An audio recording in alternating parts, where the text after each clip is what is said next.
Is a slimmer smartphone really what people want right now? Samsung is betting big on that idea with its new Galaxy S25 Edge, which will officially be revealed during a virtual Unpacked event on Monday, May 12th at 8 p.m. Eastern Time. And, from what Samsung has shared so far, this phone is all about two things: powerful AI and a super slim design. They're also offering a $50 Samsung credit if you reserve the phone early, so the hype train is already moving. But let's get into what's actually new here. Samsung says the Galaxy S25 Edge isn't just another phone with a thinner frame. It's meant to be an everyday tool built for people who want performance, creativity, and style in one package. They're calling it an engineering marvel, which, honestly, is a bold claim. So, what do we know? The most talked about feature so far is the 200-megapixel wide-angle camera. That's a huge number, more megapixels than almost any phone on the market. But Samsung isn't just throwing in a big number for marketing. They're combining it with what they're calling Galaxy AI to make your pictures look even better. The camera will be smart enough to recognize different subjects, suggest edits, and even help clean up your photos after you take them. It sounds a lot like what Google and Apple are doing with their own AI tools, but Samsung seems to be aiming for something even more advanced. Now let's talk design. The Galaxy S25 Edge is going to be slim, really slim, but still offer what Samsung promises is flagship-level power. That means the phone will be light and easy to carry, but without losing performance. So you won't have to trade speed or battery life just to get a lighter phone in your pocket. The question is, does a thinner phone really matter anymore? Some users love the idea of a sleek phone that's easy to hold and fits in any pocket or bag. Others care more about battery size, cooling, or even better speakers, all things that usually benefit from a thicker body. And this isn't just Samsung doing it. Apple is reportedly working on a slimmer iPhone too. So, it seems like more companies believe this is the direction to go in, but not everyone agrees that thinner is better, especially if it means cutting corners somewhere else. The real challenge for Samsung will be proving that the Galaxy S25 Edge doesn't just look good but also works great. The phone will enter a crowded market where AI is now a must-have feature, not just a bonus. Google is using AI to enhance everything from voice typing to photo editing. Apple is expected to reveal new AI tools with the iPhone 17, so Samsung's Galaxy AI has to stand out. We also don't know the price yet, and that could make or break this launch. If the Galaxy S25 Edge is too expensive, even with the new design and camera, people might not see it as a good deal. What if the newest affordable foldable phone from Samsung isn't actually that new? A fresh leak about the Galaxy Z Flip 7 FE suggests it might not be the exciting budget foldable people were hoping for. Instead, it could just be a repackaged version of the Galaxy Z Flip 6. While most people are waiting for Samsung's premium foldables, the Galaxy Z Fold 7 and Galaxy Z Flip 7, this new Galaxy Flip FE model was supposed to be the cheaper option. But a new report now claims that Samsung hasn't changed much, if anything at all, when it comes to hardware.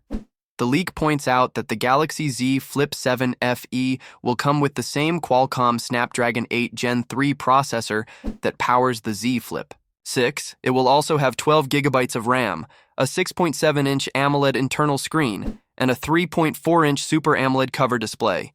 Again, exactly like the Z Flip 6. So, what's different? Not much, apparently. The camera setup is also nearly identical.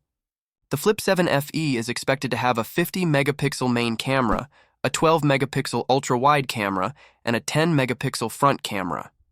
These are the same numbers and sensors already found in the Flip 6. As for the battery, the story repeats itself.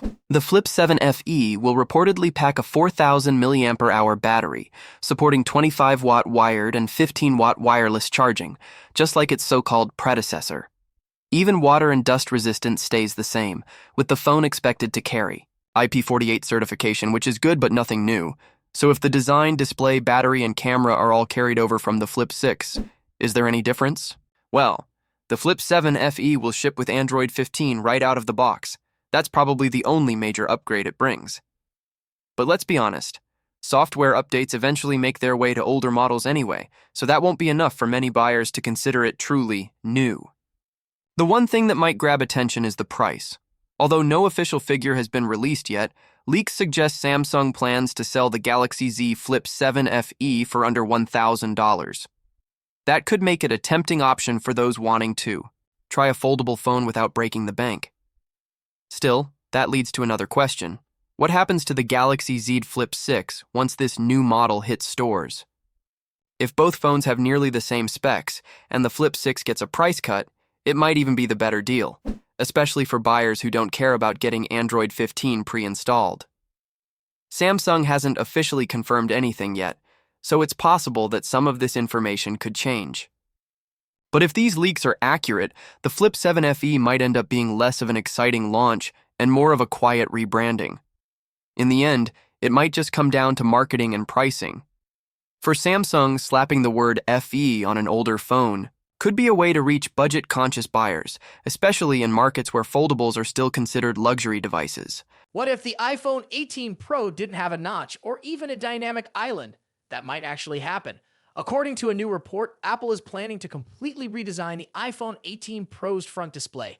If this turns out to be true, the Pro and Pro Max models launching in 2026 might finally have no notch, no pill, and no island. Just a clean screen with only a small camera cutout.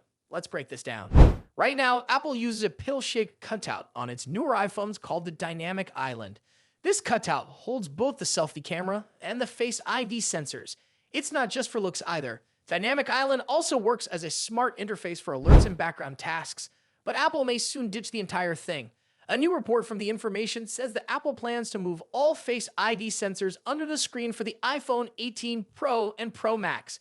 This means you would only see a tiny hole in the top left corner for the front camera. No more big black shapes cutting into your display.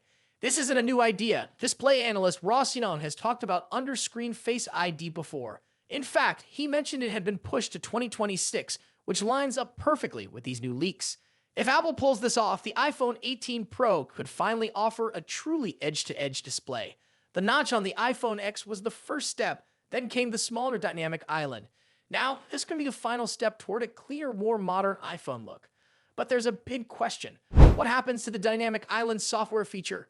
Right now, it reacts to what you're doing, like showing music playback, timers, or incoming calls. If Apple removes the physical pill, the software features still make sense. Or will Apple redesign that experience too? As of now, no one really knows. It's possible Apple will either rework Dynamic Island to fit around the new hole punch design or completely remove it. If Apple does go forward with this plan, it would put them ahead in terms of display design. Some Android brands like Samsung have already used under-display cameras, but Apple's Face ID system is far more complex, requiring multiple sensors for depth and security. Hiding all of that under a screen without hurting performance or display quality is a serious challenge. That's why this shift, if successful, would be a major step. Face ID isn't just a convenience, it's also tied into payments, unlocking, and security. So Apple has to make sure the speed, accuracy, and reliability of Face ID stay the same even when it's under the screen. Also, it's worth pointing out that this redesign seems limited to the Pro models. Regular iPhone 18 versions might still use older designs or at least something less ambitious. Apple often keeps new features exclusive to the Pro lineup before bringing them to the base models. Another detail to keep in mind, Apple is rumored to be thinking about 2 major iPhone launches per year starting soon. So changes like this may be part of a bigger shift in how Apple updates its products. That could lead to faster rollouts and new tech appearing earlier than expected. To sum it up, if the rumors are right, the iPhone 18 Pro might be Apple's cleanest, most futuristic design yet. No notch, no dynamic island, just a hole for the front camera and a hidden Face ID system beneath the screen. Would you prefer this design over the current dynamic island, or do you think Apple should keep that feature around a little longer? Let us know in the comments. And if you like this update, don't forget to give this video a like and subscribe to the channel for more easy to understand tech news every week.